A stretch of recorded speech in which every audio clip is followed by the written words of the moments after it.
3월 20일 하늘에서 내리는 일용할 양식 하나님의 말씀은 창세기 23장 7절에서 13절까지 말씀입니다.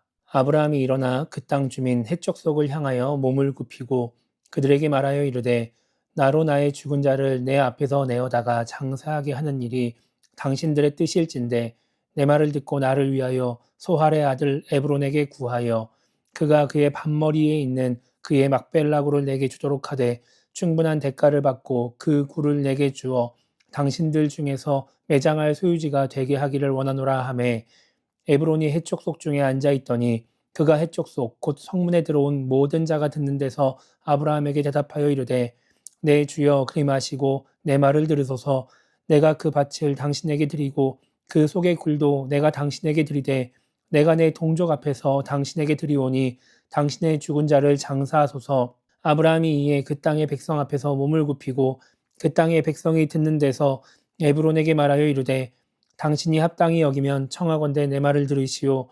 내가 그 밭값을 당신에게 주리니 당신은 내게서 받으시오. 내가 나의 죽은 자를 거기 장사하겠노라. 아멘. 오늘 이제 우리가 읽은 말씀은 사라의 장례를 준비하는 아브라함의 모습을 기록하고 있습니다. 창세기 23장은 사라의 죽음으로 시작이 됩니다. 사라는 127세에 헤브론 기럇 아르바에서 죽었습니다. 이 땅은 헷족 속이 살고 있는 땅이었습니다. 그래서 아브라함은 그 지역에 살고 있는 헷족 속에게 아내를 매장할 곳을 달라고 요청을 하게 됩니다. 헷족 속 사람들은 자신들의 묘지 중에서 가장 좋은 곳에 사라를 장사하라고 말하면서 아브라함이 원하는 장소를 고를 수 있도록 해줍니다. 그러자 아브라함은 에브론이라는 사람의 밭에 있는 굴에 사라를 장사하고 싶다라고 말하면서 9절에서 이렇게 말을 합니다. 그가 그의 반머리에 있는 그의 막벨라굴을 내게 주도록 하되 충분한 대가를 받고 그 굴을 내게 주어 당신들 중에서 매장할 소유지가 되게 하기를 원하노라. 이렇게 말을 하죠. 아브라함은 해족 속 사람들의 배려로 자신이 원하는 곳을 고른 뒤에 그 대가를 치르고 땅을 사겠다라고 말을 합니다. 이 말을 들은 땅의 주인인 에브론은 이제 그렇게 하지 말라고 말을 합니다. 자신이 밭도 주고 굴도 줄 테니까 그냥 거기다가 장사를 지내라고 말을 하죠.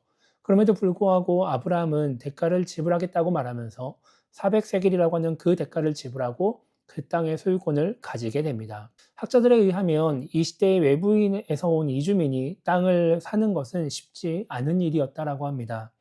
개인이 외부인에게 땅을 팔고 싶어도 그냥 개인의 의지로만 땅을 팔 수 없었습니다. 함께 살아가고 있는 그 공동체에서 허락을 해야 팔 수 있었습니다. 그래서 아브라함은 처음부터 그 땅 주인과 이야기하지 않고 해쪽 속 사람들이 모여있는 성문 앞에서 그 해쪽 속의 원로들에게 이 이야기를 하면서 이 일을 추진을 하게 되는 것입니다. 그리고 이제 해적 속이 이렇게 외부인이었던 아브라함에게 원하는 묘지를 고르라고 말하는 것도 상당히 큰 혜택이었습니다. 그렇다면 해적 속은 왜 아브라함에게 이런 혜택을 주었을까요? 그것은 아브라함이 해적 속 사람들에게 인정을 받고 있었기 때문입니다. 6절을 보면은 이렇게 말씀이 나옵니다.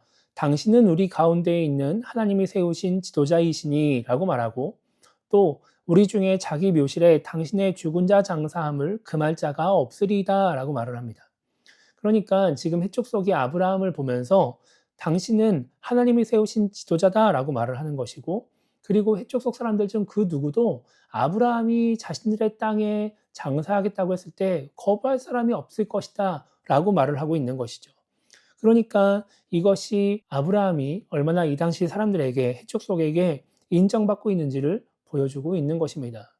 이렇게 아브라함이 이 사람들에게 인정받았던 이유는 6절 말씀에 나오는 것처럼 그가 하나님을 믿는 사람이었기 때문이 아니었습니다.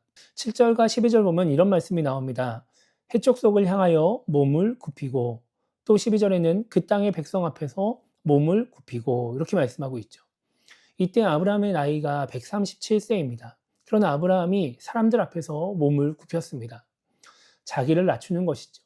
이것을 단순히 그냥 땅을 사야 되니까 뭔가 아브라함이 의뢰 입장이니까 이럴 수 있지 않겠나라고 생각할 수도 있지만 이것이 만약에 그냥 평소에는 이런 모습을 보이지 않다가 땅을 사야 되니까 아쉬운 소리를 해야 되니까 하는 일이었다라고 한다면 아마도 이 사람들은 이런 아브라함을 인정하지 않았을 것입니다.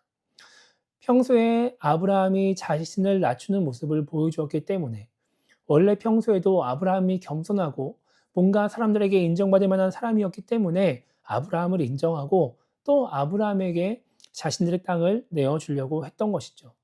만약에 평소에는 뭔가 고자세를 취하고 자신의 세력을 믿고 재력을 믿고 이 해족 속 사람들과의 관계가 원만하지 않다든지 아니면 그들을 무시하고 깔봤다든지 뭐 이런 식의 일을 했다라고 한다면 이들은 아브라함에게 이렇게 특혜를 주지 않았을 것입니다. 이 시대를 보면 하나님을 믿는 사람들이 이 세상에서 인정을 참 많이 못 받고 있습니다. 사람들이 단순히 기독교라는 종교를 비난하는 것이 아니라 교회라고 하는 단체를 비난하는 것이 아니라 믿는 사람들, 개개인을 인정하지 않는 그런 비난하는 일들이 이루어지고 있습니다. 왜 그럴까요? 여러 이유가 있겠지만 많은 신앙인들이 교회 안에서 하나님 앞에서의 모습만 신경 쓰며 살아왔기 때문입니다. 또 교회도 그것을 당연하게 여겼습니다. 이렇게 교회가 비난을 받고 또 믿는 사람들이 인정받지 못하는 시대 속에서 우리는 교회에서의 모습, 또 하나님 앞에서의 모습뿐만 아니라 믿지 않는 사람들 앞에서의 모습도 신경을 써야 합니다. 그래야 내가 전하는 복음에 귀를 기울이고 하나님을 믿을 수 있게 되기 때문인 것이죠.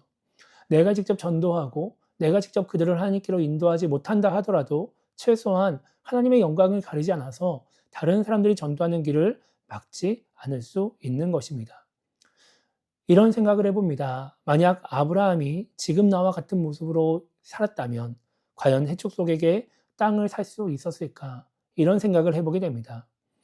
우리가 어떻게 살아야 할지, 어떻게 믿지 않는 자들에게 인정받으며 하나님의 영광을 가리지 않을 수 있는지 이제는 고민을 해야 될 때인 것이죠.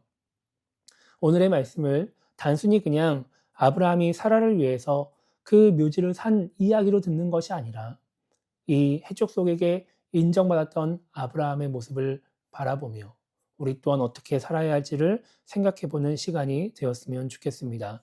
그래서 오늘 하루를 시작하면서 우리가 이렇게 기도했으면 좋겠습니다. 아브라함과 같이 믿지 않는 자들에게도 인정받는 신앙인이 되게 달라고 기도했으면 좋겠고요. 단순히 인기를 얻기 위해서 뭔가 그들과 타협하는 것이 아니라 믿는 자다운 모습을 보이면서 인정받을 수 있는 그런 신앙인이 되게 달라고 기도했으면 좋겠습니다. 그러므로 말미암아 삶 속에서 하나님의 영광을 드러내고 믿지 않는 자들에게 당당하게 하나님을 알릴 수 있는 그런 신앙인이 되게 달라고 기도하며 오늘 하루를 시작했으면 좋겠습니다. 우리 모두가 이 시대에 아브라함과 같은 삶을 살아감으로 말미암아 믿지 않는 자들에게 인정받고 하나님께 영광을 드리기를 주님의 이름으로 축복합니다.